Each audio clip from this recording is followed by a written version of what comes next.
Hello, नमस्कार दोस्तों, एक बार फिर से आप सभी का Sky World Network YouTube channel में स्वागत है। दोस्तों, Haryana city big breaking, city ने किया धमाकेदार नोटिस जारी। 3 बड़ी-बड़ी अपडेट जो आपके लिए बहुत ही ज़रूरी है। दोस्तों, हरियाणा सिटी ग्रुप सी ने एक धमाकेदार जो नोटिस है वो जारी किया गया है। उसमें 3 आपको बड़ी-बड़ी जो अपडेट है वो देखने को मिलेगी। काफ़ी जो कैंडिडेट है उनकी एक समस्या थी कि उन्होंने एक बार जो सीटी का जो लिंक करेक्शन लिंक दिया था और उनका एक बार होने के बाद उसमें ये कंडीशन भी थी कि आप एक बार ही अपडेट कर सकते हो। तो ऐसे जो कैंडिडेट है जिनका वो अपडेट हो गया या गलती से कोई और अपडेट हो गया या उनको कोई करेक्शन करनी, तो उनके लिए बहुत ही लाभदायक ये वीडियो रहेगी। तो दोस्तों, विस्तार से चर्चा करेंगे, क्या कुछ इन्फॉर्मेशन है। आप वीडियो के लास्ट तक जरूर बने रहना।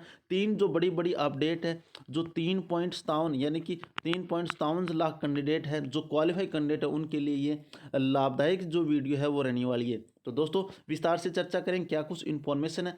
चैनल को जरूर सब्सक्राइब करें, बेल आइकन को भी जरूर प्रेस करना ताकि आपके पास जो समय पर जो सटीक जानकारी मिलते रहे। तो दोस्तों, क्या कुछ इन्फॉर्मेशन है, क्या कुछ जो बड़ी अपडेट आई है हरियाणा सिटी की तरफ से, तो क्या कुछ है ये जानकारी है। चलिए, हम जो हरियाणा एचएससी डिपार्टमेंट ने जो नोटिस जारी किया उस नोटिस पे चलते हैं और वहाँ मैं आपको तीनों अपडेट है वो बताऊंगा अभी क्या कुछ आपको। अब जो हरियाणा सिटी के अंदर जो जिन्होंने फार्म भरा उनको क्या करना और क्या नहीं करना। तो दोस्तों, चलते हैं आज के हमारे मेन टॉपिक पर। तो दोस्तों, हम ये पब्लिक नोटिस है एचएससी ने, हरियाणा स्टाफ सिलेक्शन कमीशन ने ये जारी किया है। इसके ऊपर हम बात करते हैं कि जो करेक्शन लिंक दिया था 1/2/2023 से 1/2/2023 से लेकर 2/3/2023 तक ये करेक्शन का जो लिंक दिया था। और जो कैंडिडेट है 28 या उससे ज़्यादा जिनको मार्क थे सीटी के अंदर, रिजल्ट जो आपका था वो 10/1/2023 को जो आपका रिजल्ट आया था। तो दोस्तों, क्या कुछ मामला मैं वैसे ही बता देता हूँ क्या है कि आपने जो करेक्शन की थी 1/2/2023 से लेकर यहाँ तक ये जो लिंक ओपन हुआ था, आपने उसमें करेक्शन की थी। उसमें एक कंडीशन थी कि आप सिर्फ और सिर्फ जो हरियाणा सिटी ग्रुप सी और के लिए जो करेक्शन है वो आप एक ही बार कर सकते हो, या तो कास्ट के लिए और सोशल इकोनॉमी के लिए। अगर आपने एक बार अपलोड कर दिया तो आपको उसमें सुधार करने का कोई चांस नहीं था। तो अब हरियाणा सिटी ने विड्रॉ और वेरिफिकेशन 15/3/2023 बाई 11:59 PM ये जो डेट है वो एक्सटेंड कर दी है। दोस्तों, अगर आपने कोई गलती से, अगर आपकी गलती होगी, कास्ट अपलोड नहीं हो पाई या कास्ट गलत हुई, तो आप उसमें विड्रॉ कर सकते हो, आपकी एप्लीकेशन को विड्रॉ कर सकते हो, दोबारा आप वेरिफिकेशन है वो कर सकते हो। तो दोस्तों, एक तो ये है कि अगर आपने गलती से आपका कोई डॉक्यूमेंट अपलोड हो गया है, आपका जो सीटी जो कास्ट है वो अपलोड करनी थी लेकिन आपने उससे पहले सबमिट कर दिया, आपकी कास्ट अपलोड नहीं हो पाई या कास्ट कोई गलत अपलोड होगी, तो आप अब 15 दिन तक आप उस एप्लीकेशन को विड्रॉ करके दोबारा से आप उसमें है करेक्शन कर सकते हो। दोस्तों, एक तो ये। अब 3 बड़ी बड़ी अपडेट क्या वो हम बात करेंगे। ये देखो दोस्तों, एक, in case of candidate whose CT result has declared provisionally are suggested to verify withdraw their respective claim mandatory by uploading relevant document। The EWS category candidate and जो एक्स सर्विस मैन वगैरह है, जो DSM या DFF candidate, whether provisional or not are also required to upload their category certificate and in case of the absent of the category certificate and the candidature of such candidate will be consider against general parents category only. ये सारा दोस्तों family ID का लोचा है। कैसे कि आपने जो प्रोविजनल कैंडिडेट है, ईडब्ल्यूएस कैटेगरी है, ईडब्ल्यूएस कैटेगरी जो फैमिली आईडी उसके अंदर ये ईडब्ल्यूएस कैटेगरी नहीं है तो उसके अंदर SC BC और जो जनरल कैटेगरी वो आती है। ईडब्ल्यूएस कैटेगरी है उसके अंदर नहीं आती, यानी कि ऑप्शन नहीं है। तो ऑप्शन नहीं है तो क्या हुआ कि जो वेरिफिकेशन है वो सीटी फैमिली आईडी से उन्होंने वेरीफाई किए और वहाँ जो है नहीं। तो दोस्तों, या तो आपने जो EWS कैटेगरी है वो लगा दिए, तो या तो आप उसको वेरीफाई करवाओ लगवाने के बाद। अगर आप उसको वेरीफाई नहीं करवाओगे तो या तो आपको जनरल में काउंट किया जाएगा या आपको पेरेंट्स कैटेगरी है उसके अंदर काउंट किया जाएगा।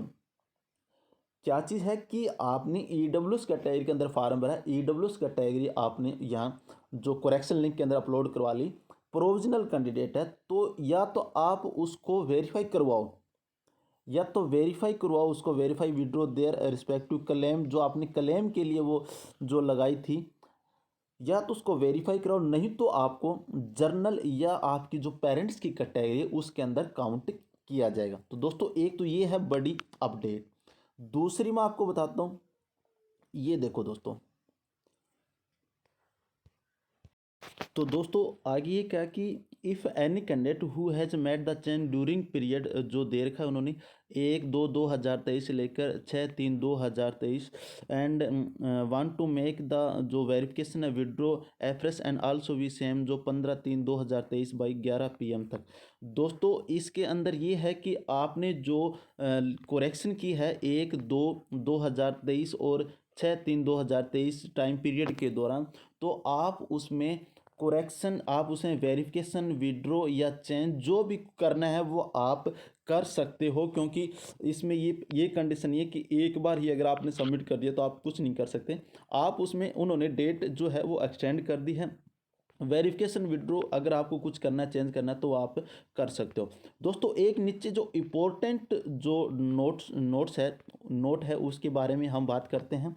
If any candidate who claimed reservation in the CT application from one time registration portal, but his her data does not match with data in परिवार पहचान पत्र। दोस्तों अगर आपने क्लेम किया रिजर्वेशन यानी आरक्षण के लिए CT एप्लीकेशन में, और आपका जो डाटा है वो परिवार पहचान पत्र में मैच नहीं हो रहा है, तो इन द क्लेम वेरिफिकेशन या withdraw portal notified vide public notice 1/2/2023 as verification only by the commission in view of the document submit by the candidate shall be concerned under general category. तो दोस्तों अगर आपका biodata match नहीं हुआ तो उनकी जो कैंडिडेट है उनको जनरल कैटेगरी के अंदर काउंट किया जाएगा। जैसे आपने EWS कैटेगरी है वो आपने अपलोड कर दी दोस्तों, लेकिन जो फैमिली आईडी है उसके अंदर EWS कैटेगरी आती नहीं, आपका डाटा मैच नहीं हो, तो आपको क्या होगा कि आपको जनरल कैटेगरी के अंदर काउंट किया जाएगा, यानी आपकी एज वगैरह वो जनरल कैटेगरी के हिसाब से जो है वो काउंट की जाएगी। आगे provisional such a candidate fulfil age या qualification and other criteria required to be fulfil by the general category candidate, जो सारी चीज़ है आपकी एज क्वालिफिकेशन जो भी अदर रिक्वायर्ड है वो आपको जनरल कैटेगरी के हिसाब से काउंट किया जाएगा। Therefore all concerned candidate are advise to the either verify और withdraw their claim, also upload necessary document as maintained about in there the owner interest is as no further change shall be given to any candidate on any round। तो दोस्तों अगर आपने जो claim के लिए document upload किया है और वो क्लेम आपका जो आपने EWS कर दिया है, और ना ही तो वो वेरीफाई हो रहा है और ना ही आप है जो एप्लीकेशन को विड्रॉ कर रहे हो, ना ही तो आप एप्लीकेशन को क्या कर रहे हो विड्रॉ कर रहे हो, ना ही आपकी फैमिली आईडी के अंदर वो चीज़ वेरीफाई है, और आप दावा कर रहे हो रिजर्वेशन के लिए, तो आपको ऐसी कंडीशन के अंदर उन कैंडिडेट को जनरल कैटेगरी के अंदर जो है वो काउंट किया जाएगा। उनकी जो एज है और जो चीज़ है जो क्वालिफिकेशन वगैरह है वो सारी की सारी चीज़ें हैं वो जनरल कैटेगरी में उन कैंडिडेट की जो है वो मानी जाएगी। तो दोस्तों या तो आप अगर वेरीफाई जो बायोडाटा है आपका वेरीफाई नहीं होता, आप या तो उसको विड्रॉ कर लो एप्लीकेशन को, या आप उनको जो बायोडाटा उसको आप विड्रॉ करवा जो वेरिफिकेशन करवा लो, नहीं तो आपको क्या है जनरल कैटेगरी के अंदर जो है काउंट किया जाए। तो दोस्तों ये थी 3 बड़ी बड़ी अपडेट, और एक ये सबसे बड़ी अपडेट है दोस्तों कि आप है वो 15 मार्च 2023 तक पोर्टल है वो ओपन है। आप उसमें कोई भी चेंज करना हो आपकी एप्लीकेशन को तो वो आप वो चेंज कर सकते हो। तो दोस्तों ये थी 3 बड़ी बड़ी अपडेट। आपको अपडेट कैसी लगी? अगर अच्छी लगी हो तो दोस्तों वीडियो लाइक कीजिए, चैनल को जरूर सब्सक्राइब कीजिए, बेल आइकन को जरूर प्रेस करना ताकि आपके पास समय पर ऐसी ऐसी इन्फॉर्मेशन है वो आते रहे। तो दोस्तों अब मैं मिलता हूँ आपको और एक अच्छी नोटिफिकेशन के साथ। तब तक के लिए सभी प्यारे साथियों को जय हिंद, वंदे मातरम।